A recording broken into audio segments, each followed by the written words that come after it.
नमस्ते और राधे राधे आप सभी को। एक छोटा सा अपडेट लेके आना है, बहुत जल्द ही इस वीडियो को खींचा जाएगा। तो जैसा कि आप सब जान रहे हैं कि APSWMO की स्वच्छ प्रबंधन या स्वच्छता पदाधिकारी, हमारे हिसाब से बोलना चाहिए इसको, स्वच्छता पदाधिकारी की वैकेंसी निकली है, ठीक है ना। अपशिष्ट प्रबंधन पदाधिकारी, तो 54 पोस्ट पर निकली। आप सबको मालूम होगा, ये अब बहुत दिन से ये चीज़ें चल रही थी कि इसके लिए बैच लेना चाहिए, नहीं लेना चाहिए, क्या करना चाहिए, नहीं करना चाहिए। अब देखिए, सबसे पहली प्रायोरिटी है कि आपका कोई और एग्जामिनेशन है कि नहीं इस बीच में, ठीक है। जो इंजीनियरिंग वाले स्टूडेंट हैं, जैसे कि इनका SSC JEE है, आप बिल्कुल भी इस वैकेंसी को टच मत करें। टच नहीं करने का मतलब है कि SSC JEE में जो भिड़े हुए हैं, ऑलरेडी उनका सिलेबस कंप्लीट हो रहा है। कैसे कंप्लीट हो रहा है मैंने बता दिया था, ठीक है। बाकी जितने भी लोग हैं जिनका लेक्चरार और APSWMO है, ठीक है ना, उनमें क्या है कि आपको लेक्चरार आप पढ़ते रहो, सिविल तो आपको पढ़ना ही है। सिविल में उनमें जो मैथमेटिक्स कह रहा हूँ, उसमें एक मैथमेटिक्स है जो शायद 32 क्वेश्चन आते हैं जिसमें, तो वो आप मैनेज करो पर डे। और उसके साथ जो है ना, सिविल की तैयारी करो। जब सिविल में आप इन्वायरमेंट पढ़ोगे तो इन्वायरमेंट में आप पाओगे कि जो लिक्विड वेस्ट मैनेजमेंट वाला होता है, क्वालिटी पैरामीटर्स ऑफ वाटर होते हैं, सॉलिड वेस्ट मैनेजमेंट होते हैं, वो पूरा का पूरा यही है। 60 क्वेश्चन के आसपास, 60 क्वेश्चन के आसपास। मैं आपको सोर्स भी ऑलरेडी दिखा चुका हूँ कि 60 क्वेश्चन कहाँ कहाँ से कैसे आए थे। बाकी बचे क्वेश्चन होते हैं, रूल वाले क्वेश्चन होते हैं, और कुछ वीक क्वेश्चन होते हैं, और कुछ इन्वायरमेंट से रिलेटेड क्वेश्चन होते हैं, ठीक है। और हाँ, पेपर 2 में केमिस्ट्री के भी 15 क्वेश्चन आते हैं, 10 से 15 क्वेश्चन का वेटेज रहता है। तो ये बात भूलनी नहीं है। ये बात अभी तक किसी ने नहीं बोली है, अभी तक तो नहीं बोली है। तो GS पढ़ोगे तब कोई इधर भी काम आएगा। तो ये चीज़ हो गई। दूसरी चीज़ ये है कि बहुत सवाल आ रहे हैं कि वैकेंसी है तो बैच लेना चाहिए या नहीं लेना चाहिए। इसका अगर आप ये सवाल पूछते हो ना, तो आपको सबसे बड़ी बात अपनी कैपेबिलिटी या अपनी कैपेसिटी नहीं पता है, ठीक है। आपका जो तैयारी का लेवल होता है, आप जब कोई एग्ज़ाम का प्रेप करते हो, आप एनालिसिस करते हो, तो जो बच्चा एनालिसिस करता है उसकी सीट कभी पक्की नहीं होती। मेरा बात याद रखना, जो एनालिसिस नहीं करता है, अगर आपने सीट्स की एनालिसिस नहीं करी, आपने प्रॉपर सिलेबस नहीं देखा है, आपने सोर्स नहीं निकाले, अगर मैं सेल्फ स्टडी की बात करता हूँ तो, और आप मतलब आश्रित हो कि हाँ ऐसा हो जाएगा तो वैसा हो जाएगा, और फालतू के क्वेश्चंस चल रहे हैं कि इतने वैकेंसी में होगा कि नहीं, एग्ज़ाम कब होगा, मतलब सिलेबस कंप्लीट करने पे ध्यान नहीं है, फालतू क्वेश्चन पूछने पे ध्यान है, ठीक है। या कैसे होगा, हम अगर मैंने कह दिया कि बैच ले लो तो आप ले लोगे, या मैंने नहीं कहा तो आप नहीं लोगे, इतना नाइव तो नहीं हो गया आप ना। तो सबसे उसमें बेटर जो स्ट्रैटेजी ये होती है कि सबसे अच्छी चीज़ होती है, आप एक बार पहले एनालिसिस कर लो। जब आप ना वेबसाइट को देखते हो, ना आप सिलेबस को देखते हो, ना आपको मतलब आप ये नहीं पता कि जो बैच में अभी आ रहा है, या जो previous year questions, final answer keys कितना डिफिकल्ट है, आप सर्च करके देखो, मिलेगा नहीं, क्योंकि 3 बार रिवाइज़ किया ये। ये सारा कंटेंट 100% मतलब चैनल पे देने के बाद भी ऐसे क्वेश्चंस आ रहे हैं कि कब होगा एग्ज़ाम, ये नहीं होगा। अरे आपका वैसे भी नहीं होगा।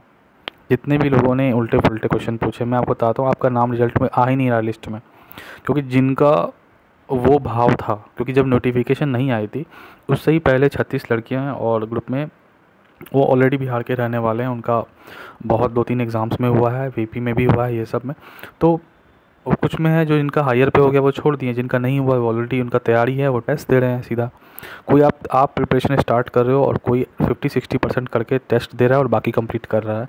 एज किसको है, आप अच्छे से सोच लो। तो पहले क्या था कि नोटिफिकेशन नहीं आ रहा, नोटिफिकेशन अब आ गया तो एग्ज़ाम कब होगा, कहाँ से पढ़े, क्या पढ़े। चलो उस पर अब आते हैं। हाँ, तो मेरा कहने का मतलब कि ऐसे क्वेश्चंस अगर आप कर रहे हो ना, तो आपका वैसे भी नहीं आने वाला। क्या बहुत बच्चे हैं यार, वैकेंसी इतनी कम है ना, और बच्चे इतने तैयार होकर बैठे हुए हैं, आप सोच रहे हो कि कहाँ से पढ़ें और कहाँ से नहीं पढ़ें, तो वो अब एक क्वेश्चन हो जाता है मेरे हिसाब से। तो आप लिस्ट से बाहर हो, सीधी बात है। पहली बात, कहाँ से तैयारी करें। अगर आपको मैंने पूरा एक एक क्वेश्चन का मैंने सोर्स बताया है, ठीक है, कहाँ से एक एक क्वेश्चन, इवन जो 15-16 क्वेश्चन लॉ से आते हैं, मान के चलो कि 20 क्वेश्चन आ सकते हैं, ठीक है ना, रूल्स से आते हैं। मैंने एक एक रूल्स अपलोड किए हुए हैं, सारा CPCB से डाउनलोड करके सारे रूल्स। फिर मैंने ये भी बताया हुआ है कि रूल्स की तैयारी कैसे करनी है, रूल्स को कैसे प्रिपेयर करना है। PYQ में रूल्स जितने भी आए थे, एक एक क्वेश्चन का खोज के कहाँ से आया, किस PDF से आया, सारा PDF बता दिया है। मतलब पूरे APSWMO के पेपर 2 में एक क्वेश्चन ऐसा नहीं जिसका मैंने सोर्स नहीं बताया, ठीक है। जो वेग क्वेश्चन थे, जैसे वेग क्वेश्चन हमेशा 10 क्वेश्चन वेग होते हैं, वो किसी को नहीं बनता, वो छोड़ने में भलाई होती है, तो वैसे क्वेश्चन हटा दो। 115 क्वेश्चन, एक एक क्वेश्चन का मैंने बताया कि कहाँ। फिर भी अननेसेसरी डाउट्स, अननेसेसरी क्वेश्चंस, मतलब वो वाला चाहते हैं कि चैट वाला ग्रुप हो और 24 घंटे बातचीत हो, हम पढ़े नहीं बस, ठीक है ना। मैं आप सही से बात बोलना चाहता हूँ, जिनका फोकस्ड है ऑलरेडी, आप ये जान लें कि कुछ बच्चे टेस्ट सीरीज लगाना चालू कर चुके हैं, ठीक है ना, और साथ में 50-60% का सिलेबस कंप्लीट करके। तो अगर आप ये सोच रहे हो कि एग्ज़ाम अब बाद में होगा, ये होगा, वो होगा, कब नहीं होगा, तो आप पहले नोटिफिकेशन नहीं आ रही थी तो परेशान थे, आ गई तो सीट के लिए परेशान है, फिर आ गई है तो एग्ज़ाम कब होगा परेशान है, सिलेबस कंप्लीट नहीं है, पढ़ना स्टार्ट नहीं किया, यही सब सवाल चल रहा है।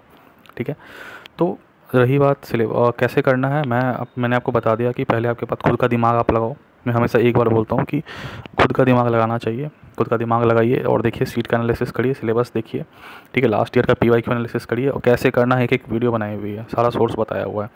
और देखिए कि इतनी सीट पे मुझे क्या करना चाहिए, क्या पेपर 1 है जो सेल्फ से तैयार हो सकता है, क्या पेपर 2 के लिए मुझे कोचिंग करनी पड़ेगी, ठीक है, या मेरे से नहीं पढ़ाई होती है, मुझे पेपर 1 पेपर 2 के लिए, दोनों के लिए मुझे कोचिंग करनी पड़ेगी। ठीक है ना, ये आपके सवाल के जवाब आप दे सकते हो, कोई दूसरा आदमी नहीं दे सकता है। ठीक है ना, ये तो अपना टाइम वेस्ट करना हुआ सीधा, और कुछ भी नहीं है। ठीक है, तो खैर आप पेपर 1 पेपर 2 छोड़ो, अगर आपसे नहीं हो रही है, एक आप 100 सवाल पूछ रहे हो कब आएगी नहीं आएगी, मेरा बेहतर मानना है कि आप कोर्स ले लो। अगर आपसे पढ़ाई खुद से नहीं होती है तो, अगर आपको समझ नहीं है, आप सिलेबस एनालिसिस नहीं कर पाते हो, आपको यही नहीं पता है कि जनरल साइंस के अगर 60 क्वेश्चन आ रहे हैं, वो लूसेंट के लेवल के भी नहीं, उससे भी नीचे आते हैं, लूसेंट पढ़ने से काम चल जाएगा, फिर भी आप 100 बार बोला हुआ तब भी आप 10 क्वेश्चन पूछ के परेशान करते हो, तो फिर आप बैच ले लो। क्योंकि एटलीस्ट बैच में ये होगा कि डे के हिसाब से लेक्चर्स चलेंगे, आपको अटेंड करना ही पड़ेगा, फिर वहाँ पे ग्रुप्स बनेंगे, तो वहाँ पे चैट वैट होगा, तो आपका पढ़ाई में मन लगा रहेगा। सेल्फ स्टडी उनके लिए है जिनका अपने जो मेंटल कंडीशंस होते हैं उन पर कंट्रोल रहता है।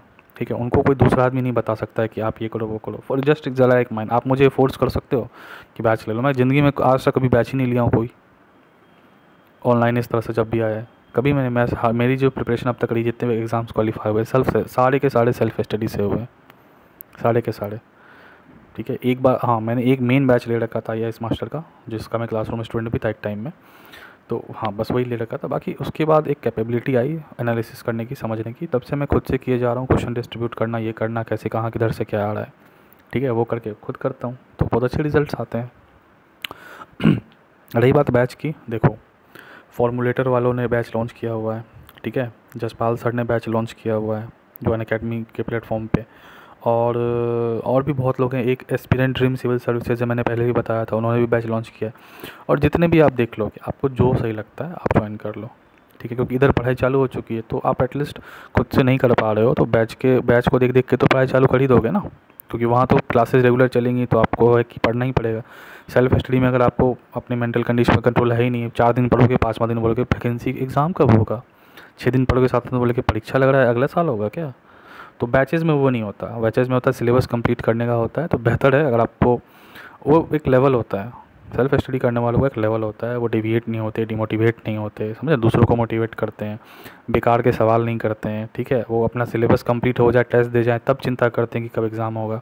यहाँ पे पहले ही चिंता की जा रही है बिना सिलेबस कंप्लीट हुए कि एग्ज़ाम कब होगा, है ना। तो बहुत सारे फैक्टर्स हैं।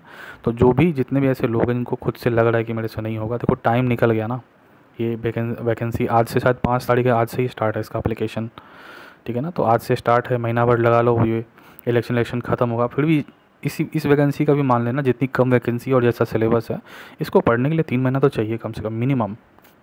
जिन्होंने कभी नहीं किया है ऐसा इस तरह का क्वेश्चन, 3 मंथ्स चाहिए आराम से, मिनिमम 3 मंथ्स चाहिए, फिर टेस्ट, फिर रिवाइज टेस्ट, ये सब कुछ करने के लिए। तो सारा कुछ बता दिया है कि अगर आपसे खुद से नहीं हो रहा है, बैचेस ले सकते हो, कौन कौन से बैचेस ले सकते हो वो भी मैंने बता दिया है। उम्मीद यही रहेगी कि टाइम वेस्ट नहीं करेंगे आप। वैकेंसीज़ देखो कितने हैं, 12 वैकेंसीज UR में। मेल की बताता हूँ तो वुमेन की 14 है और मेल की 40 है। मेल में देखो कैसे है, सिंगल, अगर ओवरऑल देखें तो सिंगल डिजिट में है सारी की सारी, है ना। 12 अगर हटाते 3 7 2 3 9 4, खुद से समझिए, एनालिसिस करिए, नहीं पढ़ाई हो रही है बैच ले लीजिए, ठीक है, बट टाइम वेस्ट मत करिए फालतू सवाल पूछ के। राधे राधे।